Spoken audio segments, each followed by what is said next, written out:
So, I'm going to give my very initial thoughts on Bivol versus Beterbiev. I haven't done sort of any detailed, research or breakdowns yet. I just thought I'd give my initial thoughts on this very exciting fight. But first, if you could like and subscribe to the video, that would really help grow my channel. And if you're noticing the quality is a bit bad, it's because my computer is currently broken, so I'm having to edit it on my phone. So it looks fine if you watch it on a phone screen, but it doesn't sort of look that good on a computer screen. So if the quality is not as good, maybe watching it on your phone might be a bit better. But yeah, without further ado, let me give my very initial thoughts on Bivol Beterbiev.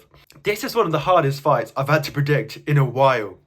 Even with Usyk Fury, I was like, this is a very close fight. Going into it, I was like, it's looking very 50-50, but I had enough evidence to be like, you know what?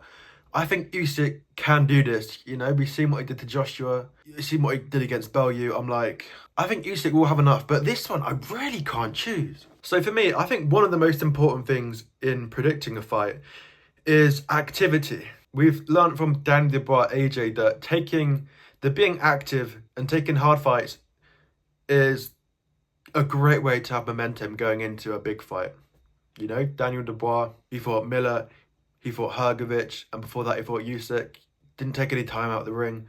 Just kept going and took hard fights, and he was in a brilliant place for that AJ fight when it came around. But look at the activities. Bivol has been more active, but even recently, they both fought once in 2023. Beterbiev fought Yard. Bivol fought Lyndon Arthur. Lyndon Arthur, he's got a decent record to be fair. Beat Anthony Yard, but then lost to him the second time round. Anthony Yard said for the first fight, he had a lot of troubles in the camp, but you can just call that excuses. It's boxing, you can get caught. He only lost to Yard before that fight, so decent on record. I'd say Beterbiev's is better, obviously Yard. I'm a big fan of Yard. I think he's a top light heavyweight. And Callum Smith, beaten there with Canelo, beaten George Groves, beaten John Ryder. So those are the better names on paper. And recently, Bivol beat Malik Zinad. And he finally got a stoppage, which he hadn't had for ages. And I can't tell if this is a good thing or not, because Bivol was very emotional and, kind of angry in that fight. I think maybe he had been working up to Beterbiev and he was like, I have to get up for this fight. I have to be in the right place mentally or I am done for. But I think some of Bivol's strengths are that he doesn't get emotional. He's very stoic. He's very disciplined. He'll box you at range. He won't get too carried away with things.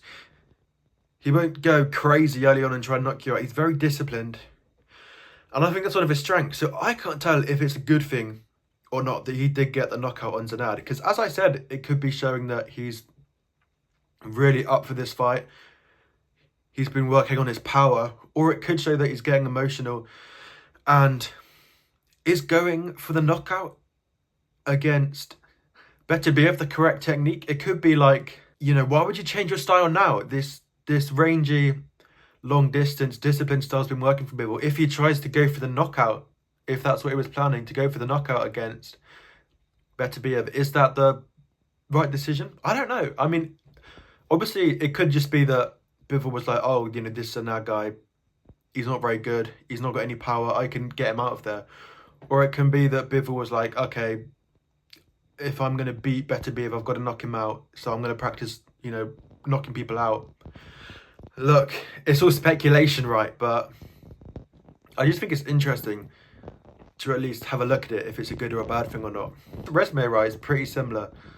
Maybe recently, Beterbiev is slightly better, but Bivol has beaten Canelo, who's got tremendous power the same way that Beterbiev has, right? So he's shown in the past that he can outmaneuver a power puncher. Craig Richards, another good name on his record. Interestingly, Beterbiev is using Craig Richards for his sparring, which I think is quite a good idea. They're both quite similar stylistically, they're both sort of clever, rangy fighters. And, Craig Richards got quite close to beating Bivol in that fight, actually. A lot of people believe that if Craig Richards had just believed in himself a bit more, he might have won that fight. Obviously, that's again speculation, because maybe Bivol was just in control and knew what he needed to do. But I think it's a good sparring partner. Someone who's been 12 rounds with Bivol, knows him well, nearly beat him. Similar style. People are talking about the age and injuries of Beterbiev as well. I'm not too concerned, to be honest. I remember the last fight, it came out that Beterbiev had like really high levels of testosterone, not so high that it was like it was like suspicious for PEDs, but it was just like higher than expected, which I think is a good sign that he's fit, you know, and he's healthy and he's ready to go for this fight.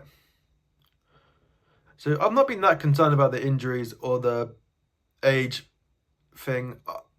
I think, you know, Beterbiev's going to come into this fight ready. So I'm not too concerned about those things personally. But yeah, I just think it's a really difficult fight to call. Beterbiev has been dropped before. Bivol hasn't. Maybe there's a slight weakness there. But again, Beterbiev, 20 wins, 20 KOs. It's the perfect record, right? I think Bivol's going to need to have some power if he wants to beat Beterbiev. I think if he wants to get Beterbiev's respect, he needs to show him early on that, look, I've got power. You can't fuck with me.